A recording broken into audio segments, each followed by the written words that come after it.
রবিবার হাওড়া সাকরাইল স্টেশন সংলগ্ন বিড়লা জলা মাঠে জনসভা করবেন প্রধানমন্ত্রী নরেন্দ্র মোদী।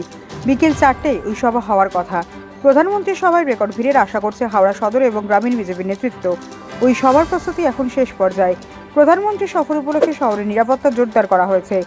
এদিন হাওড়া সদর লোকসভা কেন্দ্রের বিজেপি প্রার্থী ডক্টর রথীন চক্রবর্তী ও উলুবেড়িয়ার বিজেপি প্রার্থী অরুণ উদয়পাল চৌধুরী সমর্থনে সভা করবেন প্রধানমন্ত্রী। ওই সভায় রেকর্ড ভিড়ের লক্ষ্যমাত্রা রাখা হয়েছে। প্রসঙ্গত, এদিন ভাটপাড়া, চুচুড়া, পুরসুরা এবং সাকরাইলে 4টি সভা করবেন মোদী।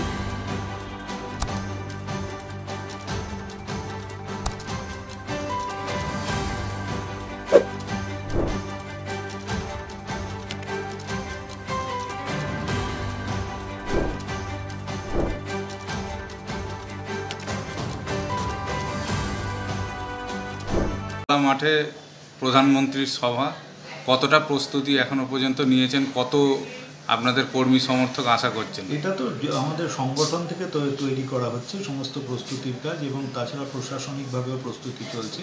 আর প্রধানমন্ত্রী সভায় আসার জন্যে অসম্ভব উৎসাহ কর্মী সকল ইয়েদের মধ্যে, এবং বিশেষ করে লক্ষাধিক মানুষ এর সবাই উপস্থিত থাকবে।